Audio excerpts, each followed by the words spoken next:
Hello and welcome to Casting Shadows episode number 27. As always, I'm your host Jeremy here with AK. AK, how you doing tonight? I'm doing all right. Really excited to talk about some spoilers and really just get into it. Well, it seems like that the world is really coming to a close here. 2020 has been a wild year with everything that's going on, and it seems like Death Shadow has actually gotten support through Zendikar Rising.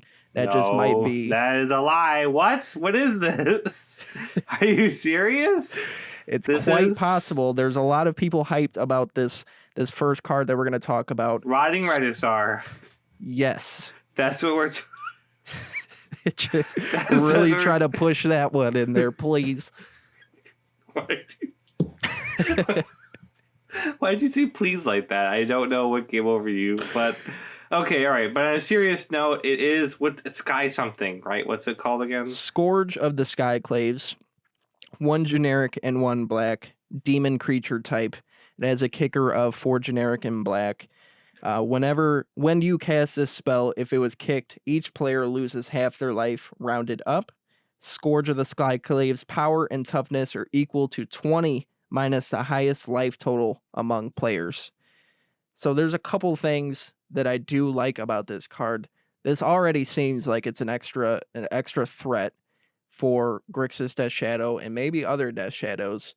But I automatically, obviously, since I play Grixis Death Shadow, I'm in the mindset of what can I do for Grixis Death Shadow. Snapcaster Mage has been a card that I haven't particularly liked in the deck. I didn't like Kroxa and Grixis Death Shadow. And I really don't particularly like Snapcaster Mage. There's been scenarios when it's been good and it's been exactly what I've needed. But most of the time, I'm like, I really wish I could replace it. And there's been a lot of people that are, fluctuating Snapcaster Mages between 2 to 3. A lot of people have been playing 3 recently. I'm still stuck on 2 because I don't like Snapcaster Mage in the deck at all. But this card seems like it could replace Snapcaster Mage. Snapcaster Mage isn't really much of a threat. It's more of like a reactive style card that when they play something, Snapcaster Mage Fatal Push, Snapcaster Mage Stubborn Denial, something like that, Snap Bolt. But this could actually be quite a bit of a threat. The one thing I don't think it's particularly good against Euro-style decks because obviously it's the highest life total, 20 minus the highest life total. When you're playing against Euro, obviously they're gaining a bunch of life through Euro, so I could see that potentially being a problem against Euro. But I want to talk about Michael Rapp. You sent this to me earlier. He already had a rough draft of a Grixis Death Shadow shell with Scourge of the Skyclaves in there, and it looked pretty sweet. And I think I saw you were commenting on it.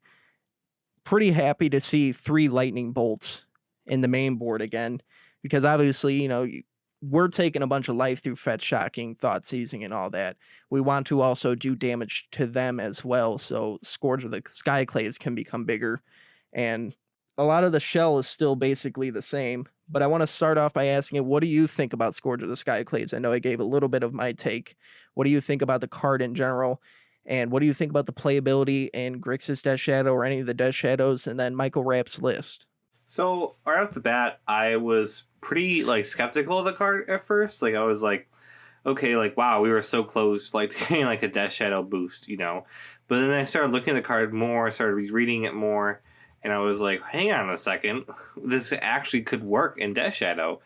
And I think it's nice because I was talking to Michael Rapp on Twitter, and I said that it's so nice to have a threat that doesn't compete for the graveyard. Mm-hmm. Because our problem with Grixis Death Shadow, whenever we find a new threat, I've noticed it's here comes this, whether it be Karoxa or whether it be some sort of other big devil spell or a Tarmogoyf even, it's competing for the graveyard, right?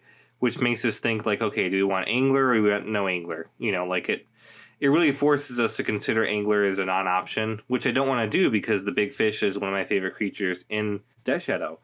And so, therefore, I am always trying to find a threat that doesn't really collide with Angler. That's why I was such a big fan of Rotting Registrar, because it didn't collide with Angler. It went on its own thing, which is why I'm super excited about Scourge, because it has a chance to be an extra threat in our deck and also not compete for the graveyard, so we're still able to play a 4 of Gurmag Angler.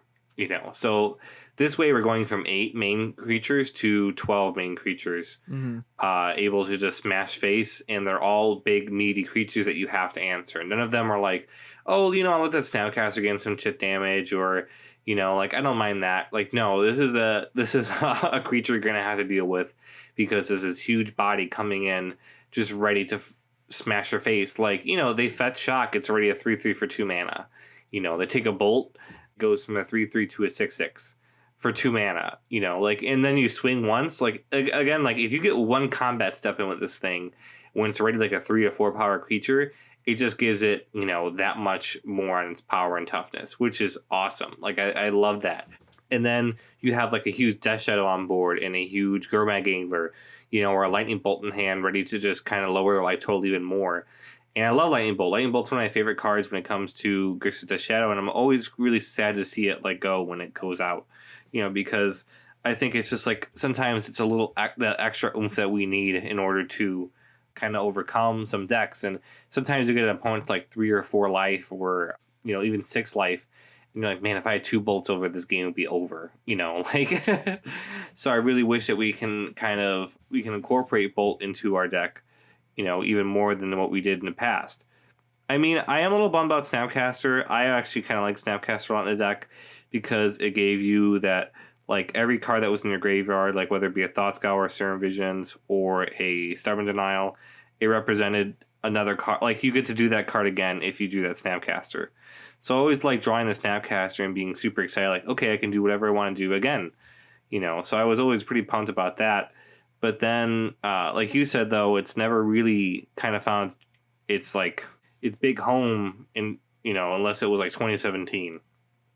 That's when it was like really in top dog, and then early 2018 with the whole big, KCI push. But since then, Snapcaster has always struggled to maintain relevancy in Grixis Death Shadow. And, like, I can't help but sometimes I draw it, I'm like, man, like, this sucks. I really kind of don't want it right now. Like, it's not a big threat. It's not really what I want at the moment. Therefore, I could see it in the sideboard, though, because if you go against Jund, Snapcaster is a huge card against Jund, because whatever they make you discard with a Thoughtseize or Inquisition, you draw a Snapcaster, boom, you have it back ready to go. Get rid of that Thought Scour, get rid of that Thoughtseize or Fatal Push.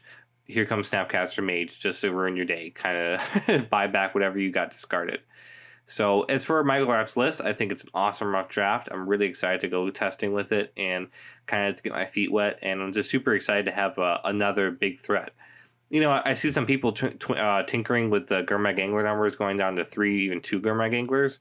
I don't think you should do that. The whole point of the Scourge is to have 12 threats, not lower your threat density with Gurmag Angler. Like, we want to have more.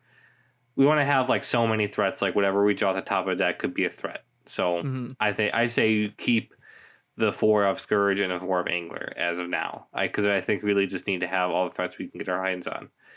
But that being said, I'm just excited to get my feet wet when it comes to deck, and I'm really looking forward to it. I wish it had flying. It would make sense if it had flying, but for a demon, I get how it'd be. I know, and it's called Sky, like Scourge of the Sky, whatever. So like has Sky name, but have flying. I thought that was kind of weird, but I get why it'd be kind of OP if it did.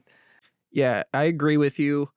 The biggest problem with Grixis Death Shadow that a lot of people knock on it is the lack of consistency to find threats. So I just find it weird that we're adding this card as a threat, but also cutting back on our threats when that's our biggest problem. So I'm with you on that train, where I think you should start off with 4 of these, 4 of Gurmag Angler, 4 of Death Shadow. We're upping our threat count, which is something that I think all of us have really wanted to do. So it kind of perplexes me that we would want to cut back on Gurmag Angler, which I can understand to some degree, but at the same time, when our biggest problem is finding a threat, even though we have Bobble and Street Wraith to draw cards, we still can go through multiple turns without finding a threat. So this just adds on to doing this. And another reason why I'm high on this card, with Kroxa and Angler, drawing the second one kind of feels like a disaster. Once you slam that Gurmag Angler on turn 2, you draw a Gurmag Angler the next turn, it's going to be hard to cast it again. I'm not saying that you're not going to be able to cast it again, but you're gonna have to hopefully get another bauble, hopefully get another Thought Scour to be able to slam it down with some more fetch lands and stuff. So drawing a second Gurmag Angler is not something you always really want to do. But and then the same thing with Kroxa, it's hard to cast it for that 4 mana, so that was very inconsistent to get it into the play. We had an upper land count and all that. But this one, it's not a legendary creature. It's not something that's hard to cast for 2 mana, so you can play multiple of these, which is great because, like I said, Gurmag Angler, you can land one, but then it's really hard to play the second one. There's not that extra cost of delving away your graveyard to be able to play Scourge of the Skyclaves. So you can slam 2 of them down and be able to play them and then threaten lethal or threaten just about, or quicken up the pace a little bit, quicken up the clock and make them start to sweat a little bit. We're still playing Teamer Battle Rage. Now we have Death Shadow, we have Gurmag Angler, we have Scourge that we could potentially Battle Rage for the win and all that. It's just another added card for Grixis Death Shadow that I am very excited for them to experiment with. And it would be really nice to kind of help solve that problem of our consistency problems of finding a threat, and this could be the card to do it. Very excited about Michael Rapp's list. Like you said, it's cool to play Lightning Bolt again. It's been a card that's been on the downswing for Death Shadow for the longest time. Sometimes it's played of as a one of in the main board, but other than that, you don't see it too much, and sometimes it's been cut completely. So it's cool to give Lightning Bolt a meaning again for Death Shadow. Yeah, very excited about this. Very excited to possibly get a main board card. And if you do you have anything else to say about this card before we move on? I mean, like I said before, like I'm just excited to get testing, get like what version is right, what version is not the best. Like, I'm just pumped. Like, I think it's so nice to get a card that like was meant for us for once. I see so many times people get these new cards and like the Euros, the Simic cards, the Nissas and everything. I always feel like left in the dust, but this way we're really able to come out on top.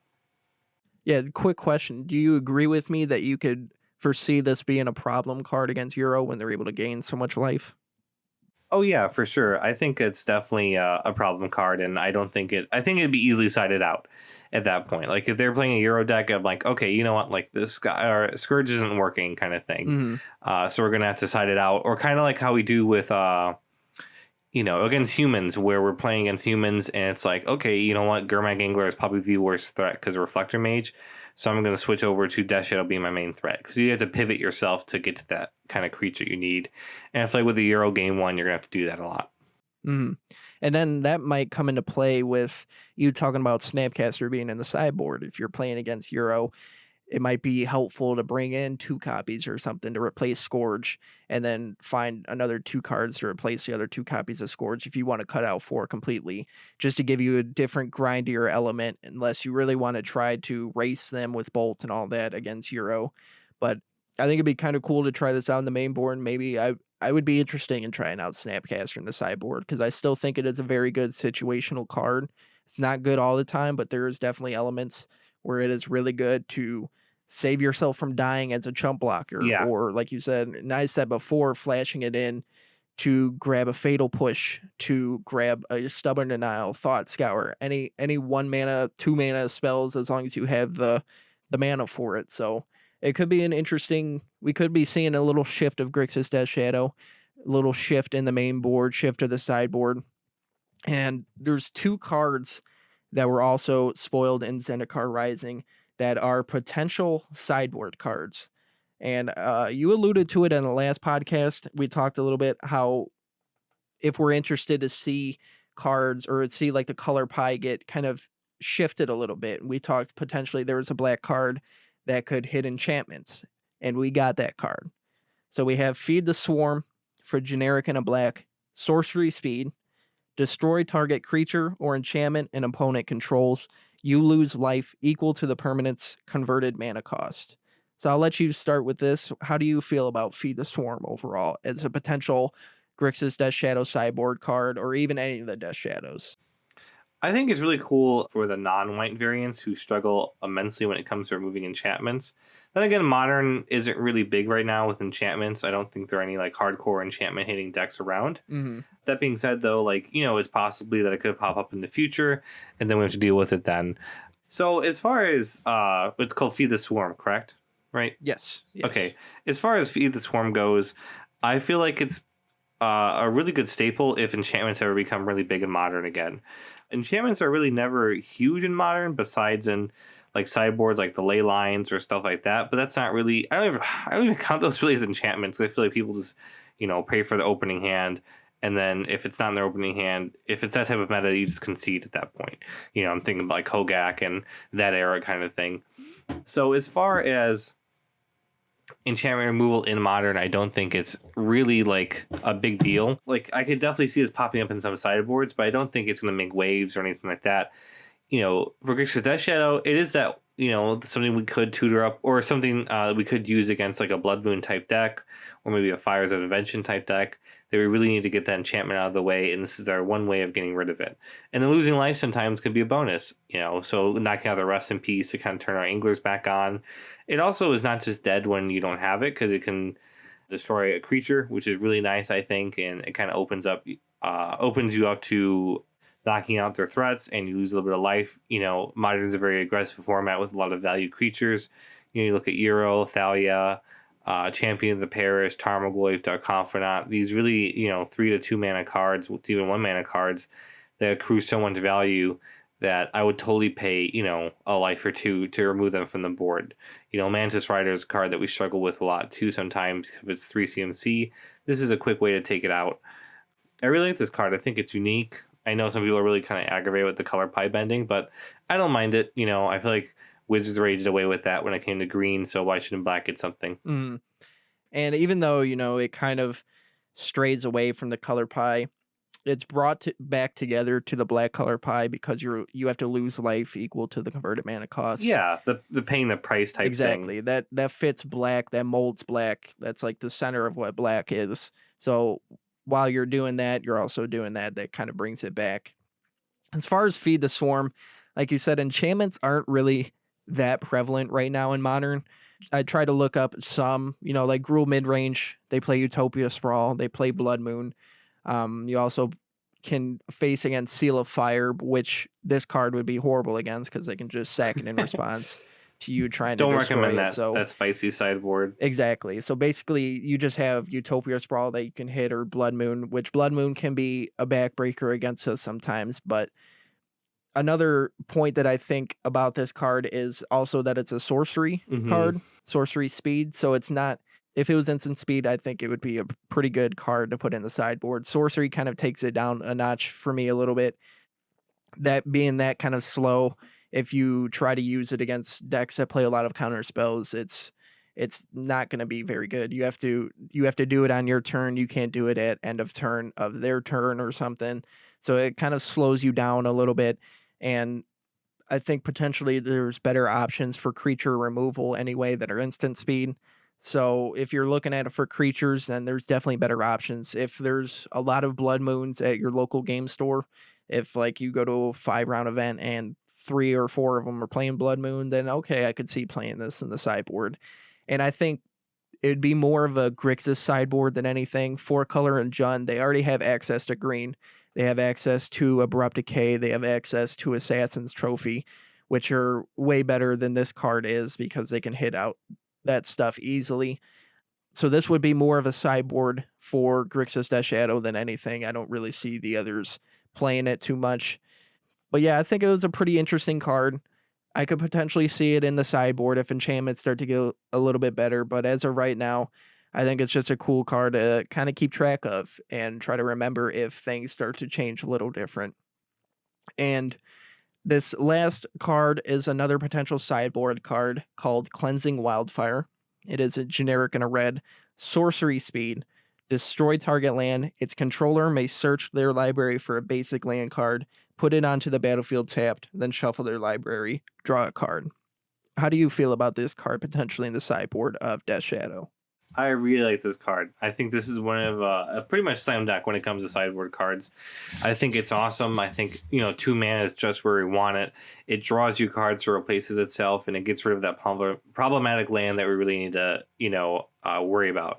So I'm looking at Field of Dead. I'm looking at Tron land. I'm looking at like a Mutavault that's kind of escaping us and pounding us in when we're not trying to get around it. It's a really powerful effect for only 2 mana and 1 generic, 1 red. I'm perfectly willing able to pay this, And does it say opponent controls or does it say just a land? It's destroy target land. Okay, so like, worst case scenario, if you're like, I really need black or I really need blue, you can just use this on yourself, or if you want 2 cards in a graveyard, you can chuck this and, your extra land to get that, press this 6 card in the graveyard to Gurma Gangler.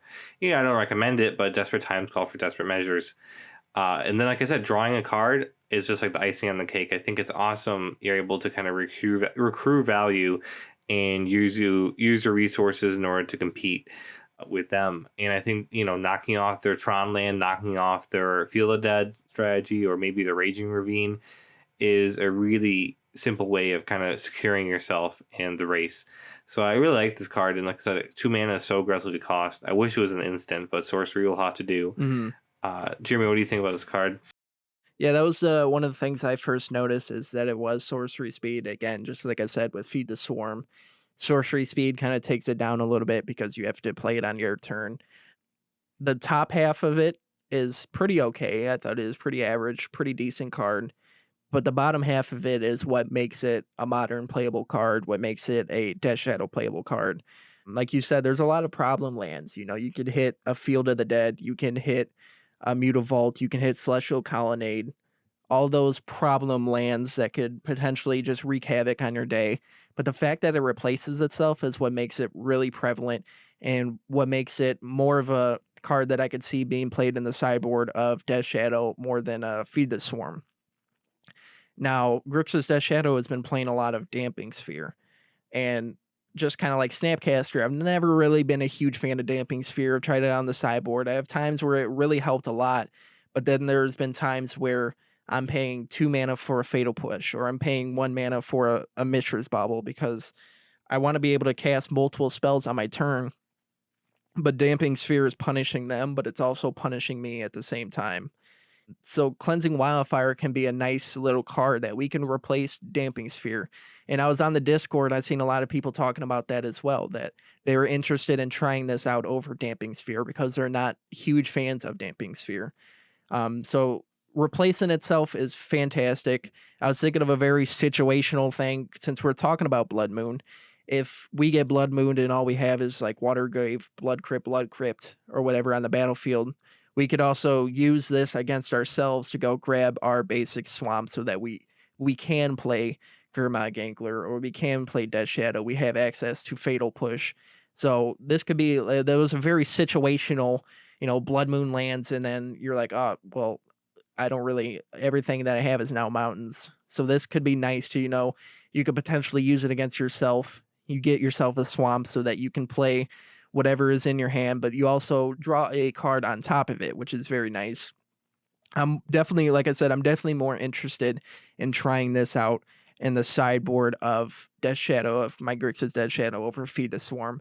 And I think this could be even an interesting sideboard piece outside of Death Shadow as well. What do you think about that?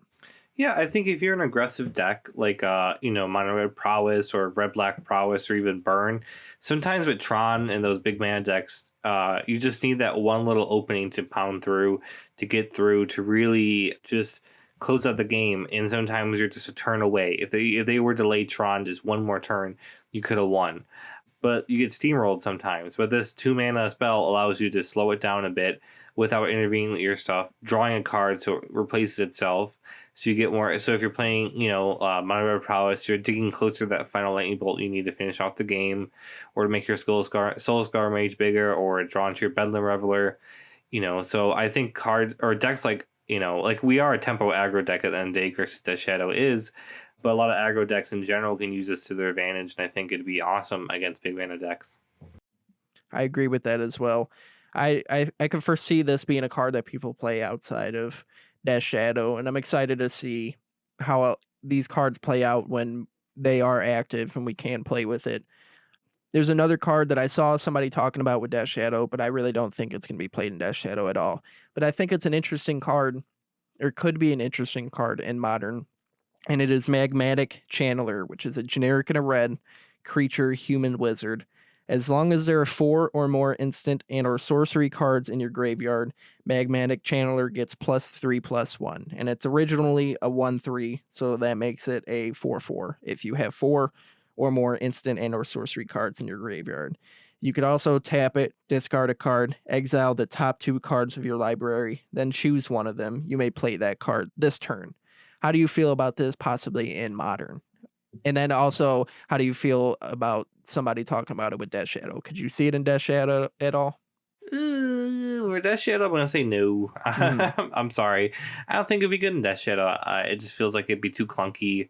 You risk drawing it when you don't need it. You risk it just being like a just a useless. What is it? 1/2 its base power, right? 1/3. 1/3. Like you just run the risk of being in a 1/3. Like it's not a really huge payoff. We do have a lot of instants and sorceries, but again, it's competing for the graveyard, which we don't want to do. Exactly. Like it's another card that's making our threats, making Gurmag Angler worse because you have to decide between a 4/4 and a 5/5.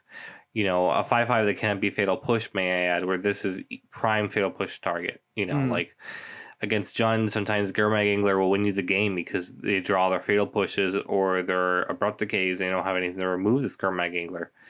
They can't draw to Assassin's Trophy or Liliana of the Veil, or they have to waste 2 bolts on it. Or the best is when they go bolt, and you stubborn out the second bolt, and you feel like a god. Anyways, as far as this goes in Modern, in general, I feel like it has a shot in some decks. I feel like Mono Red Prowess, Red Black Prowess, maybe the Is It Wizards deck if that pops up again. I know like some people really like the Is It Wizards deck, and when it was really big, it was doing success. I think it was Jeff Lugan who popularized it. So I could foresee this kind of making rounds when it comes to that. Maybe some bird decks would be interested in it. I'm not too sure. But overall, it seems like a pretty solid card, and I have faith it will find a home eventually. It's a very powerful card.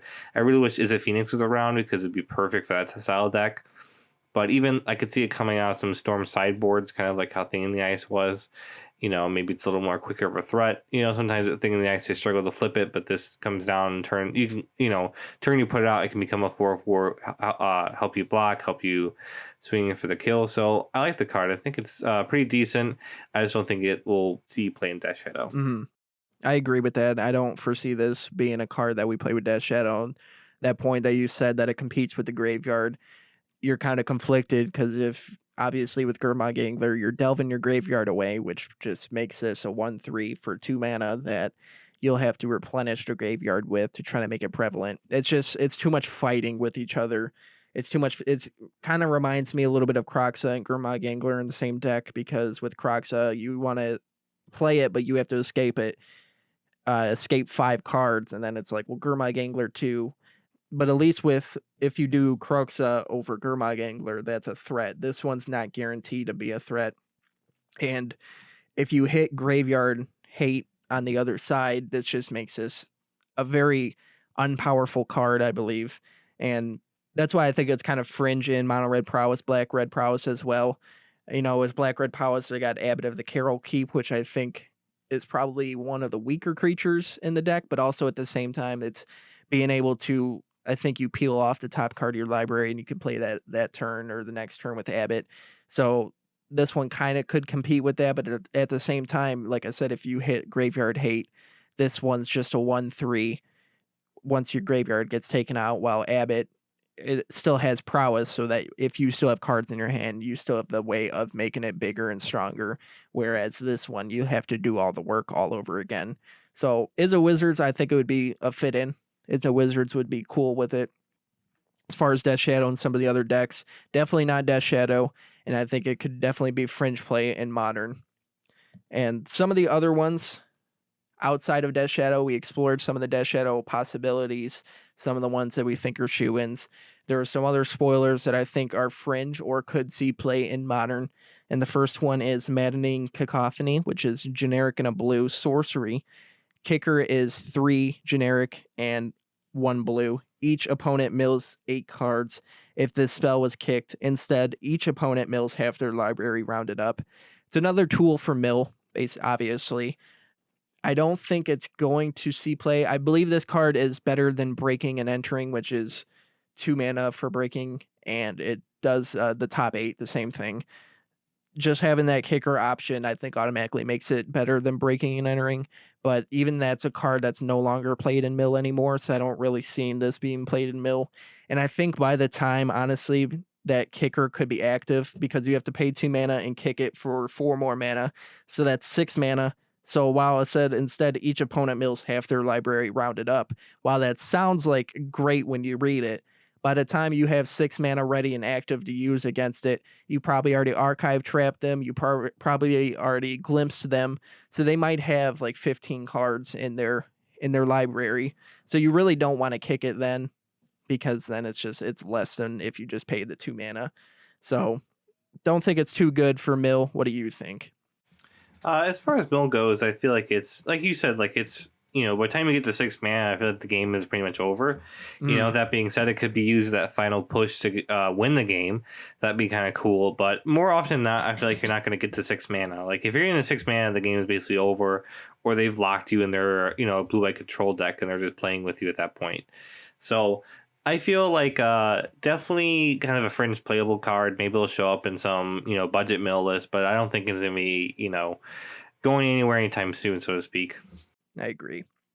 And this next card has been talked pretty highly of by people on the Reddit. I just sound like an old man. People on the Reddit. People on Reddit. On the Reddit, kids. They talked very highly of it in Burn, and this is Rolling Vortex, which is 1 generic, 1 red enchantment. At the beginning of each player's upkeep, Rolling Vortex deals 1 damage to them. Whenever a player casts a spell, if no mana was spent to cast that spell, Rolling Vortex deals 5 damage to that player. And then also you can activate it with 1 red mana. Your opponents can't gain life this turn.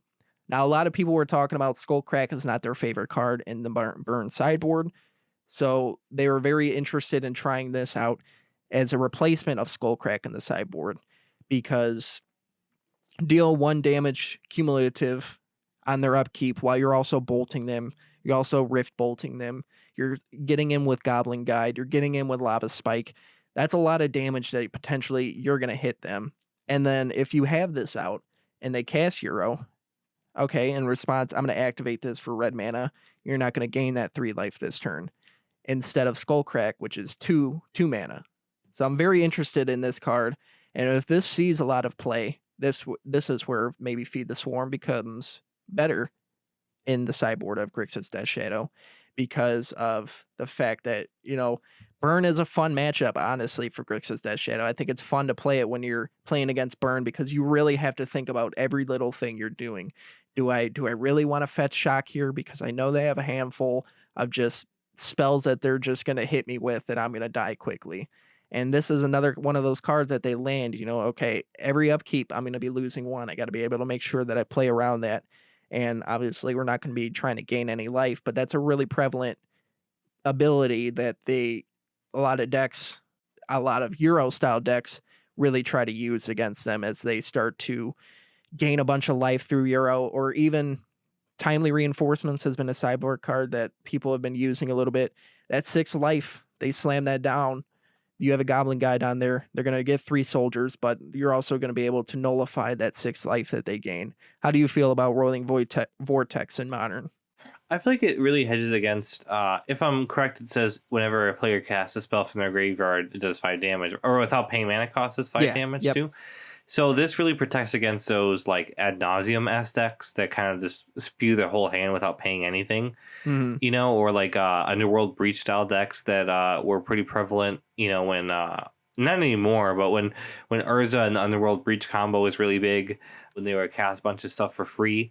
I feel like this card would have been perfect against them. Turn this out turn 2 and then watch them try to, you know, get out underneath it. I like when Wizards print these failsafe cards when, you know, we're like, okay, why are you printing this? Like, we don't need this right now. The meta is not really geared towards this. Well, that's fine. But like, what happens when the meta is tweaked towards this is that's when we're all in panic mode. Like, oh my gosh, what do we do now? Like, we have all these crazy things we have to worry about. But with this, we're able to kind of hedge our bets against a lot of the stuff. And I feel like a 2 mana comes in very competitively costed. It's just like the other 2 mana card we talked about. Like, Modern is a format of efficiency, and 2 mana investment is a pretty low investment to be able to kind of stop your opponent from comboing off. I feel like this card's really geared towards hating on players who do unfair things, and that's always welcome. That's always a welcome sideboard card in Modern. I agree. I'm definitely interested to see where it goes. Like I said, a lot of people were pretty excited about it on Reddit, so that makes me excited. Very cool card. I think the flavor of it is really cool. The artwork is beautiful. So we got another card. I think you sent this one to me earlier, and it's Ancient Green Warden. For 4 generic, 2 green, it's an elemental creature. It's a 5/7. It has reach. You may play lands from your graveyard.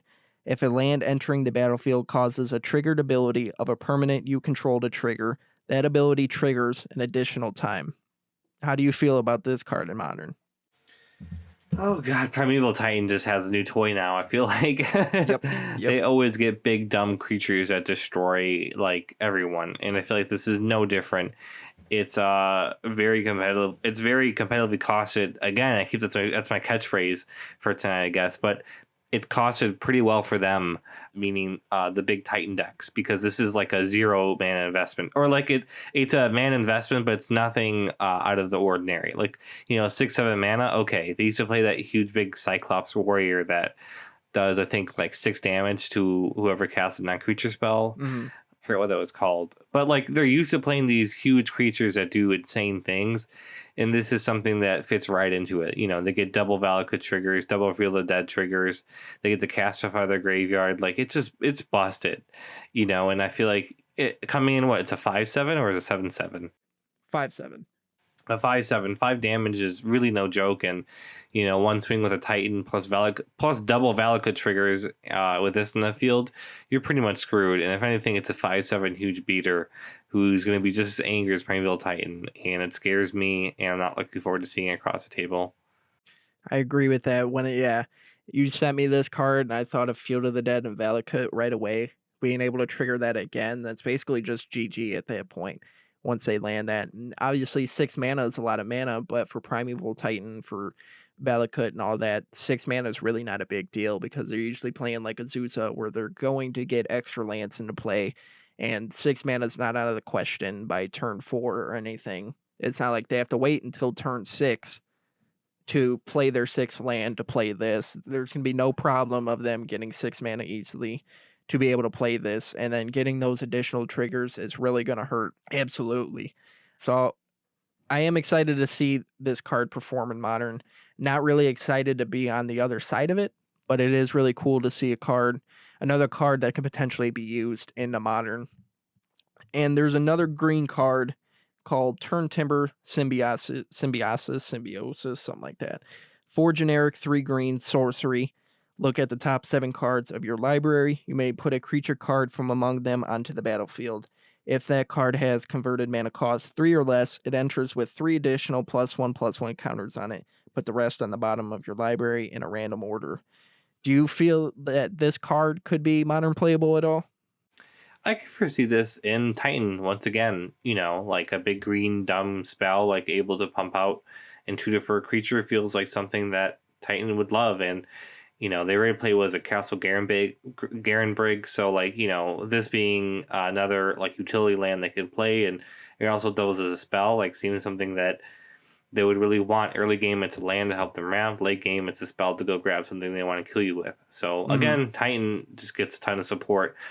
But hey, we got a Scourge Boy, so you know what? We got a little support too, Titan. So watch out. I'm actually not too salty to be like, well, these decks got support, because we're like, well, actually, Death Shadow might have gotten some support for once. I feel like I'm actually a little bit in a dream right now, and it's kind of crazy that this is not like a miscast or unearthed. This is actually something that could be Death Shadow playable. But back to the card that we were actually talking about before I get on my rant about Death Shadow again. I agree. I could see this potentially being in Titan. Looking at the top 7 cards, obviously 7 mana, like I said, it's not that hard for them to do, especially if they're really trying to grab a Primeval Titan or trying to grab an ancient Green Warden. Taking a turn off to do that, to grab 7, look 7 deep, and to be able to put one of those creature cards onto the battlefield. It's not like you may put a creature card from among them into your hand and go straight onto the battlefield. So that investment can really pay off for when you grab a Primeval Titan, and then you're able to grab more lands to either trigger Field of the Dead or trigger Valakut, or you just grab Ancient Green Warden, and now you have another card that's going to potentially trigger Valakut twice or trigger Field of the Dead twice when you play lands from your hand, or if you already have some in the graveyard. So I definitely could think this could be a card that Titan could play with, or they might have a couple cards that they could experiment with in some sort of capacity, whether they play 2 copies, 1 copy, 4 copies. I'm not too sure. I've never really played Titan besides a little bit of practice with you, so I can't really say how these are going to slot in right away. But another thing about this card is that it's also a land, and I think they're called modal lands. So the land part of it is Turn Timber, Serpentine Wood. As it enters the battlefield, you may pay 3 life. If you don't, it enters the battlefield tapped. Black also got a similar one in Agadim's Awakening, where it's X and 3 black sorcery. Return from your graveyard to the battlefield any number of target creature cards that each have a different converted mana cost, X or less. And it's the same thing. It's a land on the other side. As it enters the battlefield, you may pay 3 life. If you don't, it enters the battlefield tap. And the Turn Timber taps for green only, and this one taps for black only. How do you feel about this new experiment that they're doing, where one side is a spell and the other side is a land? I think it's pretty unique. I think it's cool. I think it's, something new and fresh, and I'm kind of thankful it doesn't have the land types. Because if it had the land types, it needs to be absurd. I think they learned their lesson from Mystic Sanctuary by not letting the land types go in here. But I think it's pretty cool, and it's a unique idea, and they're really pushing the boundaries of what Magic cards can do. And I'm really looking forward to playing with these, and I think that it's an exciting design, and obviously some are barely modern playable, some are super scary, and other ones are just going to be playing in Commander or Standard. But overall, I thought they really hit out the park as far as like design wise, flavor wise of this set, and all of the cool mojo spells when it comes to lands. Yeah, I agree with you. I think the flavor behind it, the one side's a spell, one side's a land, is really cool. That aspect of it is really cool. I'm not sure if they'll be very much so modern playable. Well, at least with the Turn Timber Symbiosis, the sorcery part could be something that could be used for Primeval Titan or those Titan style decks. But like the front side of Agadim, I don't foresee. It could potentially be something played in Modern Black, but I can't really foresee it. But I think the design behind it is really cool. They could definitely have a potential in Standard, maybe Pioneer. As far as Modern, I don't really foresee it. I just think they're kind of cool. But I believe that wraps up the cards that we were going to talk about. It's been a lot of cool spoilers, but I will let you end the show. Yeah, just echo what Jeremy said. Zendikar was an awesome set to review and go over and look at and talk about, during COVID and all that kind of stuff. Me and Jeremy kind of struggle sometimes when it comes to looking at topics for us to talk about. And so when spoiler season comes out, it's like kind of a big relief.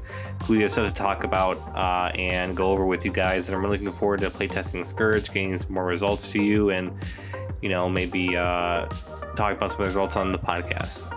But that is it for this week. Stay safe, keep playing Magic, and see you next week.